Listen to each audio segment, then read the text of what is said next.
Hello, hello, everybody. This is Wanayran Alvarez from Moving Cultures, Cultural Stopovers, Women of the World, Talk and Art.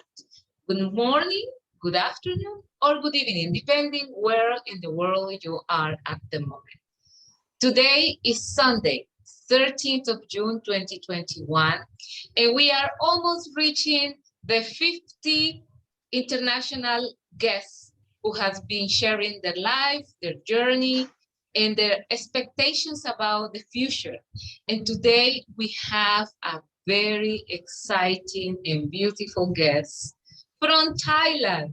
Thailand is my host country, and it's the best way to finish this amazing trip with people from around the world. Welcome, Maythavee. How are you? Hi, hello. I'm doing great. How about you? How's I'm everything been treating you so far? very good. Besides the lockdown and the situation, we're happy, we're healthy, and we are taking this time to do some inside work. It's about housekeeping with our own persona and with the surroundings. What about you? Well, I think this is it was tough at the beginning. I think that everyone got it in the similar situation that things are changing. You cannot go out. There's a lot more limitation. But, my work especially is not going that well, but I'm not alone here. The other side of it is actually get me a lot more time to spend with, like you said, developing myself, getting my attention to do something that I've been craving to do, but I never got chance because either no time or not motivated enough to do so. So during this 1.5 years, I've been actually get the chance to do a lot of things regarding on myself and something that I have interest in. And yeah, get to spend time way more with my family, with my pets, with my fiance. So there's depends on where you look at it, from which angle. I'm not gonna try to be like overly optimistic about it, but at the same time I can't deny there's also a good part that coming from the whole situation. So I hope that everyone that watching here will also manage to find something positive and good things that happen during this COVID times. You are a very grounded person, and I have to tell the public that we met in a charity event named Food for Love, thanks to the coordination of a common friend, Mutsumi Adachi, a Japanese who is also running a foundation in Huahin called SAM Foundation. And Maythavee was our MC. She was the person coordinating together with me the performances and the flow of this beautiful day that we managed to get a lot of donations. People from the different sectors of entrepreneurship have the opportunity to sell and showcase their products. But I'm not going to take more of the time of our guests. So the first question, who is Maythavee Burapasing? Born and raised in Thailand. I'm basically just a typical normal woman who happened to get the chance to, I think, do a lot of things that more than just a girls can do. Like somehow I got stumble, like work myself and sponsor myself since like university. So I've been start from small role, doing a little bit modeling here and there, extra work to help myself with like my education, my tuition fees, and then from one thing lead to another, I end up getting myself more jobs in more international production. So most of all my work regarding like acting jobs are mostly international films from American, from European, um, Mongolia, Iran, like Indian films, like kind of more like international based movie production that come and shoot here in Thailand. So that is where I land most of my jobs. I do some of the Thai movies, Thai films, but most of the Thai films, I think, okay, don't laugh. I think this is something I said every time when people was like, what? I look very Thai. I look so Thai and so Asian that the Thai film doesn't want me. Right? You're laughing. So, well, Yeah, but this is actually a good thing for you because that forces you to go further in the market, and it's exciting at the same time. It challenges you, don't you think? I take that as the good thing because like before I used to be like, damn it. They always ask for a mix. They always like, oh, we love Pan Asian. We like something a little bit Western and Asian, like 2-in-1 kind of combo, like commercials, all the magazine, they prefer some more like international feeling to their products or their content. They're like, however, being very Thai, very Asian, and very exotic is great when it's come to international films because they come all the way in Thailand because they want something Asian, not something mixed. So that is where my chance to get the role and my part in the movie, in the films. And I think it's very interesting, like when you work with multicultural crew, different team, different setting, different people. It's always fun to get to know people, from different nationality, from where they come from, how they work and how they do things. It's all like learning everything all over again and again. It was fun. My mate, there is one question that I wanted to ask you long ago. Being very Thai and being so welcome in the international setting, do that have make you a little bit more proud of your Thai identity? I guess you can say that, and at the same time, I think like maybe because I was not really aware of having like a good self-esteem to begin with, like before, despite working in front of camera all the time, is quite strange to say that like when you don't feel self-confident, even though you work in front of camera, to be able to really say like, well, you represent Thailand, you're from Thailand, and you know that you're doing a good job, good work, and feel in the people expectation of you. Definitely that is like something that can boost your self-esteem and make you really proud of yourself. And I feel actually we Thai people, we have a very good talent, and to be a really good, great films crew. We have a great makeup artist, we great stuntman, we have like such an awesome crew team, from cameraman, sound guy, studio and everything, that are as the same standard as the Western. Like all the film that come here, they use the local crew, and all of them doing an awesome work. So I think like we actually should take more credit and be more proud, and even like represent ourselves more as like a film hubs, like government were trying to do, but they were not supporting enough for the film people to land more jobs.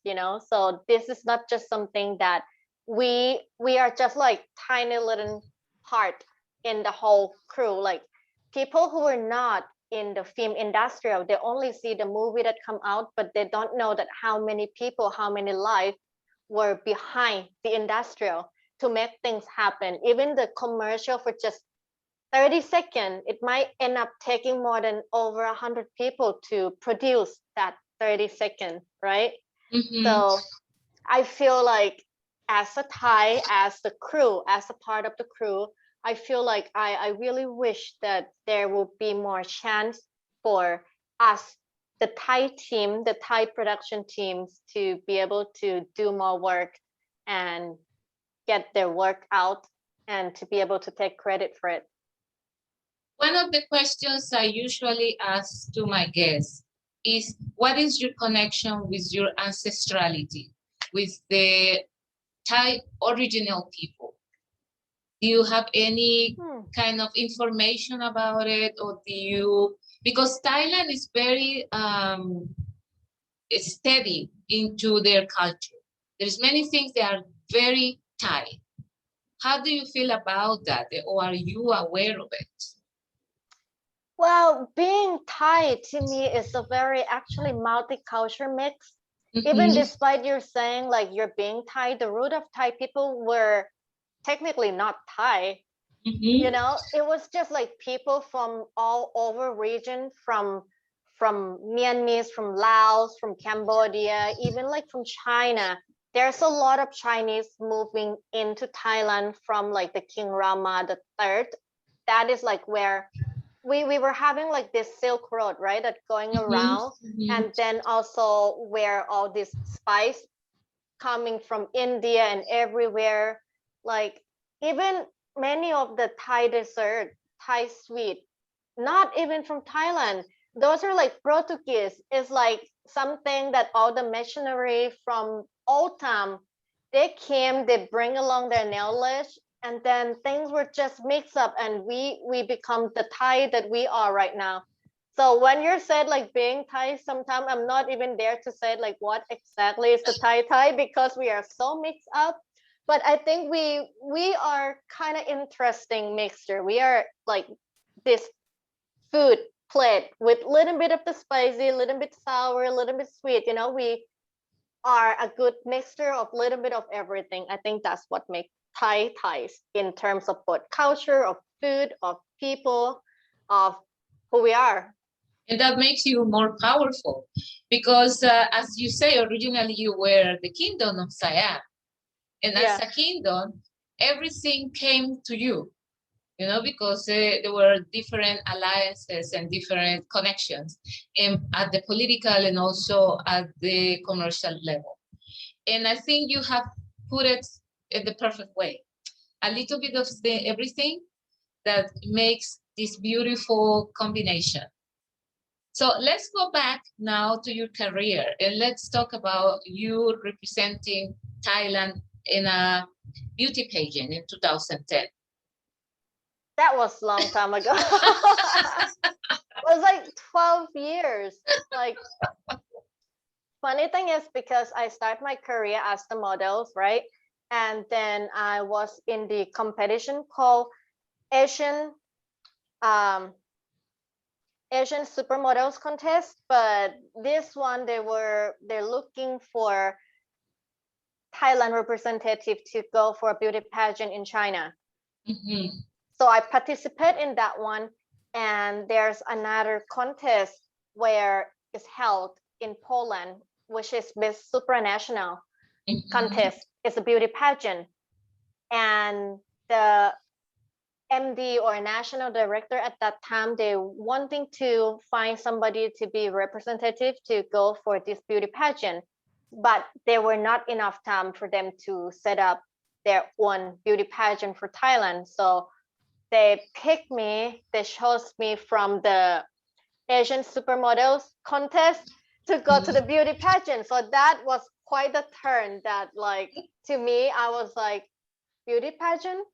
Okay, but not that I really know what exactly is it about, but to experience and have some, you know, new thing in a new country for 3 weeks, I wouldn't say no to that. Definitely. So I'm like, okay. But do you think you learned something about yourself during that journey? Of course. And actually, I think that was my first trip to Europe. Like I've been abroad, I've been to, you know, Singapore, Hong Kong, been to America, to many other places before, but to go to Poland at that time in particular, that was something that was very unique, and I was not really thinking that without that I'd be having any chance to visit that particular country in the way that I do, because it's not like you went there to travel. You're not just go from one town to another. You're actually engaging and involved with the people from different towns. Like you're traveling from capitals, and then you go around to many different spots because you're doing your beauty pageant cooperation with the sponsor and everything else. So you get to see like this beautiful city, beautiful place, and very nice and lovely people from there. It was incredible experience, and I don't think you're gonna get that when you were just going travel, because living with 63 women from 63 different countries at that time. So, you know, it's like you're back in high school or something where you were just like all the girls running from one room to another. You're doing activities together. You practice together. It was fun. I still have some of the friends from that time that we still keep in touch. And yeah, some of them even was like came to Thailand and living here for like years or two. So that was fun. Fantastic. May, let's talk about your life as a public figure, because you are a public figure. You're an actress, you're a model, you are an event manager, and you do many things in your life. How do you combine that with community service? Well, in a way, like how we met with Masami, for example, I feel like even though like I by myself, I might not have enough power or enough money, enough things to be able to pull the things off by myself. But as I have a lot of followers, I have a lot of people who know me. By me starting to do something regarding community service, regarding animal welfare, regarding like helping out, or even just to PR, and let the people that are in my loop, in my circle, to know that, hey, there is this thing happening and I can do it, or maybe you can do it, even if you cannot do it, but just by sharing this information, maybe friend of our friend, some people might be able to know and get the hand onto, you know, doing this thing together. I believe that even though you're not thinking that you're capable of doing it, but together, then we can, you know? Yes, you can That is make the something that I change. strongly believe. Yeah. What about the situation of overachieving and mental issues?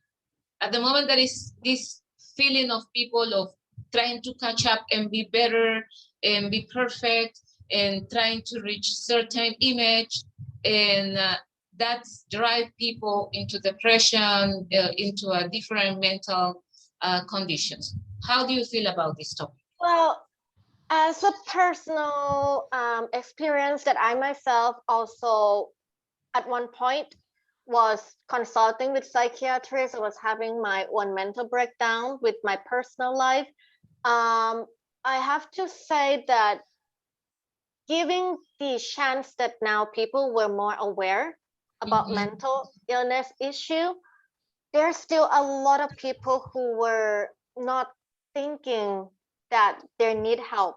They were just seeing this as the normal problems because they've been having it for so long, and this problem become normal for them, which the truth is not normal. And being in the industrial where your look is everything, I think it's really hard to find yourself in middle ground where you're happy with yourself, and where is the balance between you, what you are, and what the client wants. Sometimes it's really hard where they be like, oh, you're too fat, you're too skinny, oh, you're too dark, we want it to be more fair, we want you to, you know, there never be enough of what they want from you. The question is, how much is the line, how much is enough line for you to draw? Like, I think this is something very important to all the girls and guys and everyone that are in the entertainment industrial, to draw the line. I don't go against cosmetic surgery or anything, that if you want to alter yourself for the sake of your career and work, but it should be done in the way that it doesn't erase who you are. It doesn't do, you didn't go and have it done because other people say that you should do it, unless it is something that you really want. And like, okay, maybe I just want to implement myself, make me feel nicer when I'm wearing a bikini or something, having a breast implant. If it's really what you want, go for it. But don't do it because client suddenly said, oh, we want a really big boobs lady. And then if you don't have the big boobs, you don't get jobs, because they would just hire all the girls with the bigger boobs than you. then I don't think that would be a good reason for you to have it done unless you really want it. You know, like it's very sensitive issue, but I think this is something that everyone should really love yourself and find a way to balancing it, like how you choose to do things. It's not forced. It shouldn't be by force. May, I think you have nailed the point. No, you have actually sent a constructive message to society, because this is not only about teenagers or younger people, it's about everybody. You know, it's a lot of people from so many different range of age dealing with the physical imaging, you know, the physical presentation they perceive should be different, because the media, and it's sometimes not the agencies, it's the mass media, you know, the television, the internet, you know, selling certain products that are demanding people to change who they are. And beauty standard change all the time. If you look back from, I don't know, Renaissance era to all the old painting, you see how stereotyped the ladies in all those painting were. Even you don't even have to go all the way that far. Let's say fashion industrial, going back just the 50s, 60s. I look at my own photos from back from my beauty pageant area. At that time, I had my eyebrow at that time. You were having like this thin line with the blue eyeshadows, you know, like curve.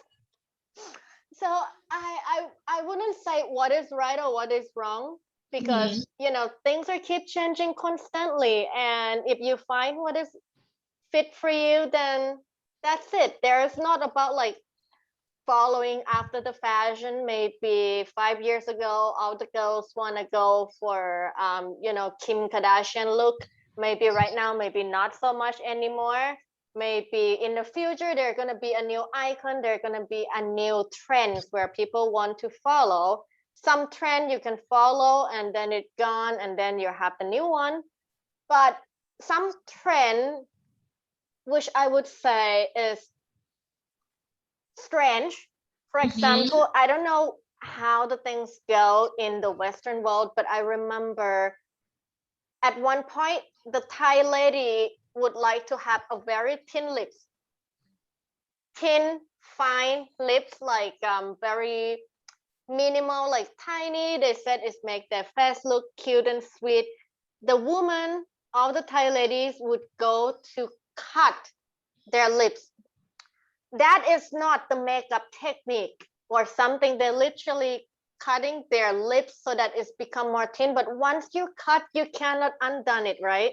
Exactly. And now guess what? Kylie Jenner, all the girls want to have plumping lips. What do they do? Right? So there's a limitation of like how much I would run to follow the trend. If it's just okay, doing some makeup, changing the styles, how I do my brows, or, you know, doing the makeup, that easy. You can fix, you can wait until your eyebrow grow back again and then reshape. But hello, some of the trend are hard to undo, you know. So I'm just like, whatever that you want to do, really think it through, double check, and consulting and have it professionally done. That would be my tips in life. Hey, thank you so much for the advice, because it's so necessary to keep the society aware of these situations. Let's now move to a topic that is very close to your heart, your pets. You have a dog or a couple dogs and a cat? I have four dogs and 4 cats, and the most numbers that I was having 13 cats in the house. Oh my God. Tell us about that experience.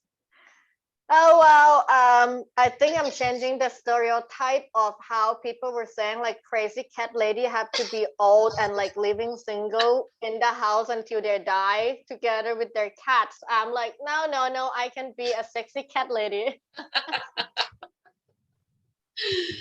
And when did this love for your mascots, for your pets started, and how? I was having my first pet since like I I always been around with pets. Like from my childhood, I always have, from fish, hamster, gatsby, the birds. I even have squirrel at one point, but like I remember all my life since childhood is always like with animals, but it's more like a family animals. Mm-hmm. Until I start university, then I was living in the dorm. Technically, pets were not allowed, but anyhow, everyone has it, and I eventually found these two beautiful Thai cats. They're like brothers, and I end up having both of them for quite some time. And from two start to be three and four and five and six. They are all not related. Most I have some that in which I bought because I just fell in love with it, and the rest is from the rescue. And yeah, there are there's like my life, part of my life. It was just when you are with animals and you know that they were just so soothing and they just love you unconditionally, is something that keep me through my hard time in life. Actually, like you have the urge to like so tired that you don't want to do anything, but for you yourself that's fine, but with the animals, with the dogs and cats, they can't feed themselves, they cannot take care of themselves, they're relying on you, so you can't let them down in a way. So that would be like they're my strong motivation to live, to keep fighting, and just to be alive. May it's so beautiful because you are looking beyond yourself. You are connecting not only with people who is in need, but also with animals who are in need. What is the situation of domestic violence for animals in the country? I'm not so aware of it. How much do you know? Well, we did not have like such a great animal welfare law enforced in a way, which is very sad. I feel that we are technically, despite being the Buddhist country, there's something that you need to know about the way how we do things about animals here. We do not have like kill shelters or anywhere that put the animals down, but at the same time, you would likely seeing the life of so many how do you call street dog that Mhm. living very good life because they're people actually sharing them and take care of them. Mhm. So even despite not having a forever home or proper home, many of them were actually having quite an okay life. We don't have enough law enforcement to take care of the like puppy mill or a farm that really abusing animals. Mhm. We do, but it was not enough, and not enough people to do the work on animals. There's a many complicated issue with the laws, which I think that it was so old and it needs to be changed to follow up with this new, the new things that happening. For example, I know a lot of people who doing animal welfare, like they have their own group to help Centers. take out fixing all the stray. They're doing things by their own fund, out from their pocket. This group of people were technically not really getting any sponsor or money from government because they better buy weapons, they better buy a submarine, and all that stuff than paying to Just to rescue an help with animal. the animals. But like, can you imagine if you find some monkey getting hit by the car, you save that monkey because if you leave there, it would literally die. And then that monkey is either handicapped or you cannot let it back into the wild. What Mhm. happens? Technically, they can catch you because you are in uh, possession of the wild animal, which is Alive. actually prohibited. Wow. But you doing it with the goodwill, but Mhm. it's against the law because that monkey is technically you Belongs cannot to the country. be a pet. Yeah. Yeah. It's a So wild. is a white animal, but is the handicapped animal that wouldn't be able to Survive. make it. Yeah. It So wouldn't there's a lot of complication that which I think that it need to be changed. be looked after. Yeah. May, we already reached the 30 minutes of conversation, Oh and wow, I don't want to already. move out before talking about your career in the film industry. I know you are known because you also participated in The Cave, the movie in 2019. Oh yeah. Yes. Can you give us a very brief description of that experience and then tell us about your new project and the video I'm going to play before we finish the interview? Okay, well, the cave, I think that one is actually really interesting because it was based on true story. And the people who are in that film, three of them were actually the real life hero who were there on the actual situation. Mhm. So it was such a, it's not just a movie or a made up things. That thing had happened in the Mhm. past, and you get to meet the actual person who were there, so you know that Yes, this is real I things saw that the happen. movie. What was your role there? I was actually being a translator that Uh-huh. coordinating inside the cave because it's a very international rescue mission. So there's a Mhm. driver from China, from Australia, from Ireland, from everywhere. And they're coordinating also with the local team, which as a Thai, most of them were not really good in English.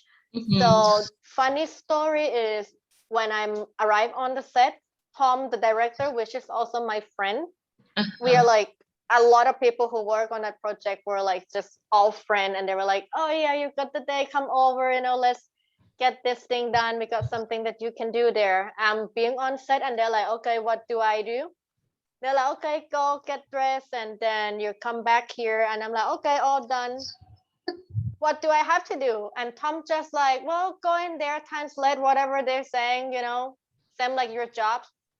I do also translator and coordinator. Yes, So exactly. Tom literally just you just go in there and translate whatever they were saying, like your job technically, but just in the set. Apply it in the documentary.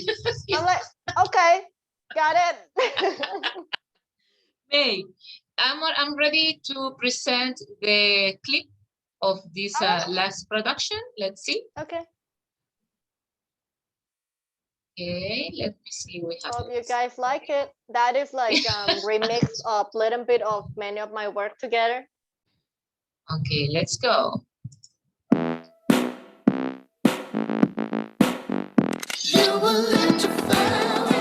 So, what brings you here? Power, money, or sex?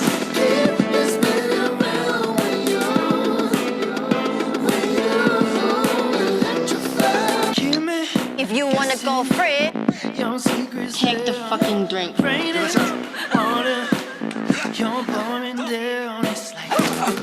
That's no problem at all.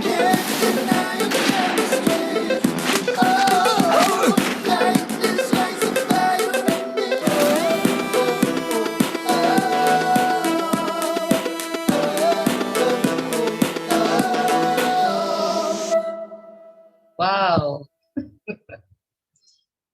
very powerful. Amazing, May. Tell us a little bit about the trailer. Well, Das Taylor is like a mix of all my works together, from Thai films to Hong Kong, some Hollywood projects, and also the cave. Also in there is the part where I look like very natural, which I'm actually really like. I think it's a good mixture. It's very quick, very short, but I think that's plenty enough to show the versatile, how many different look I can be, and that I've been experienced and work in different kind of field and roles. So yeah. Yeah, and what is happening with your new production? You have already been working from 2020. film. What is this film about? Well, that one is actually a mix of many movies together. It's Also, like yes, it's like a show reel, a mixture of many of my work to put together. So when I go for a casting or when I want to represent myself to the new project, I can share them this one and like, okay, these are the combo of all my work that I've been working. I pick some interesting one, put together, and then you can see. Because sometimes when I show up or when I want to do some work, some people might not have enough imagination to see that, oh, can you do this? Can you do that? So in order to be able to show them in films or previous work is the best way that I can be, I can be models, I can be sexy, I can be a very local, urban, ordinary, normal woman. I can be a mother, I can be a crazy warden, like really meanie person. I can do some action. So I think it's great thing to be able to show what are you capable of. so that's like your professional portfolio trailer for the film Exactly. industry. Yes. What has been the biggest challenge for you in the film industry? The challenge, I think, well, that's tricky questions. There's a lot of challenge thing all the time when you work in the films, but to actually land on one, that would be the most challenge. To after you getting the jobs, that's the second step. But the most challenging thing is how to, land yourself onto each project. How do they find you? How do you make they like you? Sometimes even though like they might really like you, but they might still end up picking somebody else. Sometimes you might not even fit the description of what they're looking for, but or you don't even know yourself why you land on that role. So this to getting the part that is like the most challenging part.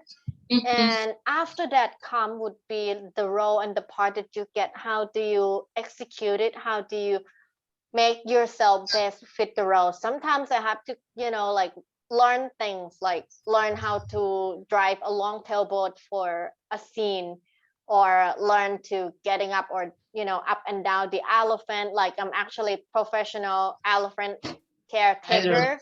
Yeah, exactly. Like it's always challenging but fun, if you look at it from the perspective that you get to do something new all the time. That is very something. It's the part where I love this job, where I love that I get to do things that my normal everyday life wouldn't get the chance to do. May, we are already ending this conversation, and I'm going to ask you to please send a message to the global community.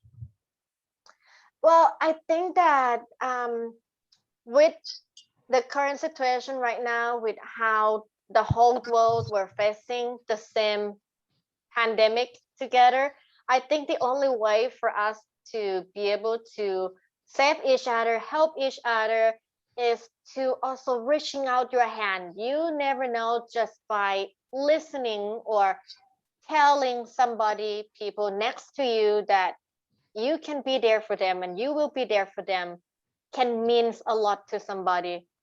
So, just a small act of kindness can save someone's life. And that is just a little something that I would like you all to do, and be open to all the possibility that you can do and share and help people surround you. Yeah. Hey, thank you so much for accepting this invitation and for sharing your talents, your humanity, and your love for the life you're living, and the life that you expect the rest of the world also to enjoy and to have. Thank you. Thank you. Thank you for having me too as well. And for all of you, once again, this is a Moving Cultures interview promoting unity and diversity. After May, we have an odontologist and also Zumba instructor. She's both. In the day, she's an odontologist, and in the afternoon, she's a Zumba instructor from Honduras. And to finish our cycle of 30-minute series, we're going to have Suchit Malhotra from India, based in Belgium, who is the world coordinator of Ethno World. It's an ethno music project that is running in over 40 countries around the globe. So once again, Maite, thank you, May, from Thank you my for heart, having me. and looking forward to see you Bye-bye. soon again. Bye-bye. In person someday Yes. for sure. Beautiful. Bye-bye.